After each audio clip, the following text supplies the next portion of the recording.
আসসালামু আলাইকুম এভরিওয়ান। কেমন আছেন সবাই? আশা করি সবাই আলহামদুলিল্লাহ ভালো আছেন। আপনারা যারা এনটিআরসি এর প্রতিষ্ঠান প্রধান এবং সহকারী প্রধান পদে ভাইবার জন্য প্রস্তুতি নিচ্ছেন, আপনাদের স্বপ্ন পূরণের লক্ষ্যে ধারাবাহিক আয়োজনে ইনশাল্লাহ শতভাগ কমনের নিশ্চয়তায় বেশ কিছু গুরুত্বপূর্ণ দিক নিয়ে সংক্ষেপে কথা বলবো, যা আপনাদের ভাইবা প্রস্তুতিতে খুবই কাজে আসবে। আশা করি পুরো ক্লাসটি মনোযোগ দিয়ে দেখবেন। তার আগে বলে নিচ্ছি, আপনি যদি আমার চ্যানেলে নতুন হয়ে থাকেন, please click the subscribe button. আর যদি অলরেডি সাবস্ক্রাইব করে থাকেন, I am really grateful to you. Question number 1, শিক্ষা মন্ত্রণালয়ের পরিপত্র অনুযায়ী শিক্ষার্থীদের বুলিং ও র্যাগিং প্রতিরোধে প্রতিষ্ঠান প্রদানের দায়িত্ব কী? উত্তর হচ্ছে, পরিপত্র অনুযায়ী প্রতিষ্ঠানে বাধ্যতামূলকভাবে 5 সদস্যের একটি বুলিং ও র্যাগিং প্রতিরোধ কমিটি গঠন করতে হবে।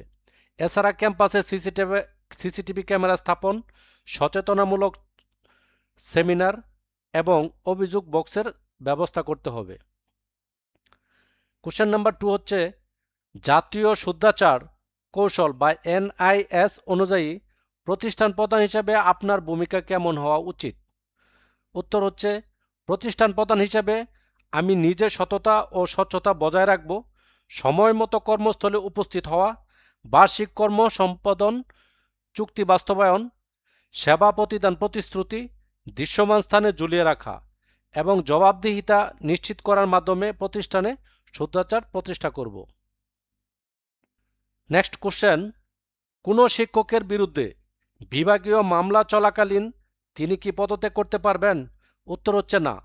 বিধি মোতাবেক কোনো শিক্ষক বা কর্মচারীর বিরুদ্ধে বিভাগীয় মামলা বা শৃঙ্খলাজনিত কার্যক্রম তদন্তনাধীন থাকা অবস্থায় তিনি পদত্যাগ করতে পারবেন না। একটা কথা বলে রাখা ভালো, অষ্টম এনটিআরসি প্রতিষ্ঠান প্রধান ভাইবা প্রস্তুতিতে টু জেড, অর্থাৎ আমাদের এই পিডিএফটিতে আপনার ভাইবা প্রস্তুতিতে যা যা প্রয়োজন ইনশাল্লাহ সব কিছু আমি এখানে ইনক্লুড করেছি। তা আপনারা যারা এই পিডিএফটি নিতে চান তারা অবশ্যই আমার দেওয়া এই হোয়াটসঅ্যাপ নাম্বারে যোগাযোগ করতে পারেন। নেক্সট কোশ্চেন, একটি শিক্ষা প্রতিষ্ঠানে ডেট স্টক রেজিস্টার কি এবং এটি কেন রাখা হয়?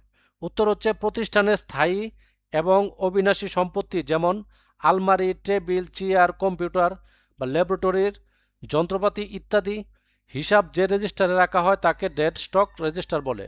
অডিট বা পরিদর্শনের সময় সরকারি অডিটররা এটি যাচাই করেন। নেক্সট কোশ্চেন, সরকারি ক্রয় বিধিমালা পিপিআর 2008 অনুসরণ করা কি বেসরকারি শিক্ষা প্রতিষ্ঠানের জন্য বাধ্যতামূলক? উত্তর হচ্ছে জি, অবশ্যই এটা বাধ্যতামূলক।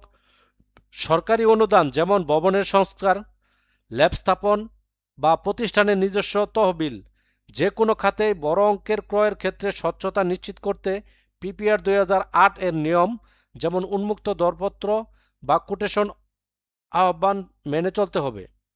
কোশ্চেন, সরকার থেকে বিদ্যালয়ে কোনো বিশেষ উন্নয়ন অনুদান যেমন ভবনের মেরামত বা ল্যাব অনুদান আসলে তা খরচের আইনি নিয়ম কি?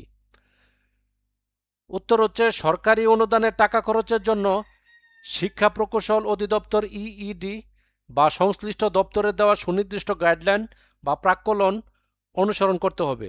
নিজস্ব ইচ্ছামতো খরচ করা যাবে না।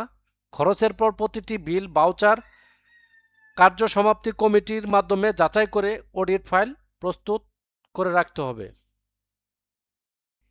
এপিএ কি? একজন প্রতিষ্ঠান প্রধান হিসেবে এর সাথে আপনার সম্পৃক্ততা কি? এপিএ এর পূর্ণরূপ হল অ্যানুয়াল পারফরম্যান্স এগ্রিমেন্ট, অর্থাৎ বার্ষিক কর্মসম্পাদন চুক্তি।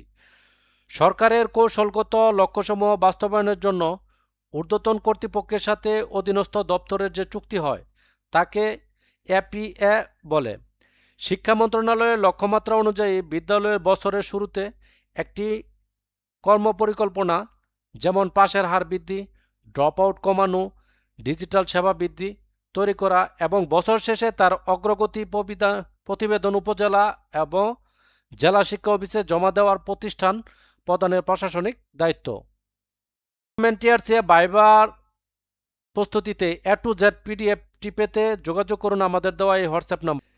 বিদ্যালয়ের মালিকানাধীন কোনো পুকুর বা জমি ইজারা বা লিজ দেওয়ার আইনি প্রক্রিয়া কি? বিদ্যালয়ের কোনো সম্পত্তি লিজ বা ইজারা দিতে হলে প্রথমত ম্যানেজিং কমিটির সভায় রেজুলেশন পাশ করে একটি ইজারা উপকমিটি গঠন করতে হবে। দ্বিতীয় হচ্ছে স্থানীয় বা জাতীয় পত্রিকায় উন্মুক্ত দরপত্র বা কোটেশন বিজ্ঞপ্তি প্রকাশ করতে হবে। তৃতীয় হচ্ছে সর্বোচ্চ দরদাতার অনুকূলে নির্দিষ্ট মেয়াদের জন্য সাধারণত 1 থেকে 3 বছর একটি নন জুডিশিয়াল স্ট্যাম্পের চুক্তিপত্র সই করতে হবে।